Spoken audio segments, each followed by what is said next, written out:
Dernier segment de l'émission, on s'attarde aux nouveautés bois de départ, toujours cette fois avec Cobra, avec un nom qui a déjà été sur le marché, LTD. C'était en 2016.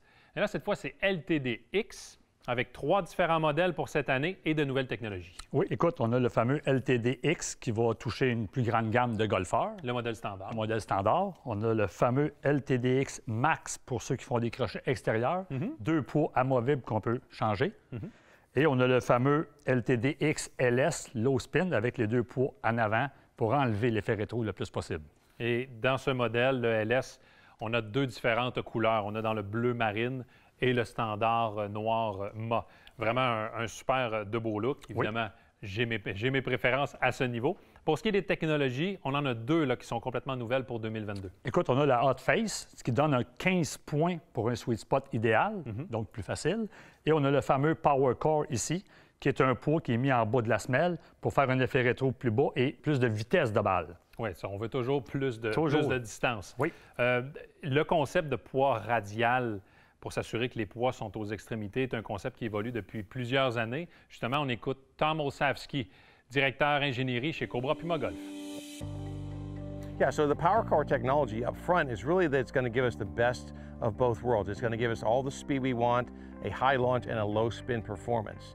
Because it's also a takedown of the RAD system, it's also giving us front and back weighting as well, which gives us that forgiveness. So we're not really trading anything off. You know, usually we would say in the industry, if you went for high forgiveness, you traded off something else. So with this new system with Power Core being front and low, also having great performance from a forgiveness standpoint, we're increasing distance performance while maintaining and increasing forgiveness. Yeah, so it's a 19-gram system. You know, there's multiple pieces in there that's all assembled prior to finishing the club head, but 19 grams of steel and tungsten up front. Donc, c'est près de 20 grammes qui se retrouvent tout près de la face de bâton. Autre changement au niveau technologique, non perceptible nécessairement, il y en a 2 là, chez Cobra cette année. Écoute, l'an passé, on avait le fameux T-bar.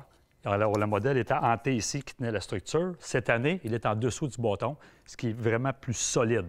On dit que c'est plus solide pour plus de vitesse de balle. Oui. Pour ce qui est de l'autre technologie qui a été modifiée, on parle de l'Infinity Face qui concerne la face. Oui, bien cette année, quand on le dépose le bâton à par terre, on ne voit pas les lignes sur le dessus. Alors, ils ont descendu l'Infinity Face pour question de look aussi. Donc, plus épuré. Oui. Alors, pour nous expliquer qu'est-ce qui a mené à la prise de décision pour ce qui est de l'Infinity Face, mais également pour ce qui est de la technologie du châssis en T, on écoute Tom Olsavsky. Yeah, and one of the things that we keep doing every year is how do we make the chassis more efficient? How do we save more weight? How do we make it structurally better? So going from a T-bar chassis to this new multi-layer chassis is now much larger carbon fiber areas, both top and bottom, and a simpler system for us to put together. If you remember, the T-bar had 2 pieces, heel and toe. Very challenging to make and complex. This system allows us to get much thinner, and therefore we're saving weight. A couple things that were going on. One is we learned a little bit over time that some of the better players didn't like the way it looked because it added the feeling of more loft, which does affect the player's psychology of hitting a shot. The other thing we found over time was that we were actually adding a little bit more weight up there than we originally thought. So we know that weight high is the enemy of these better properties. So that was the one area we looked at and said, hey, we don't actually need it up there because the players didn't like it as much, so it helps that. But it also helps us with CG and inertia and everything else we're trying to do. Ça, c'est certain, Sylvain, peu importe les nouveautés, année après année, il n'y a pas juste les critères de performance qui sont importants. Non, en effet, il y a le look, il y a le son aussi qui fait un tout. Très important. Exactement. Lorsqu'on dépose le bâton au sol, on doit avoir le goût de s'élancer, évidemment. Merci, Sylvain, pour ces explications. Ça fait plaisir. On se voit la semaine prochaine pour les nouveautés du côté des fers de catégorie développement.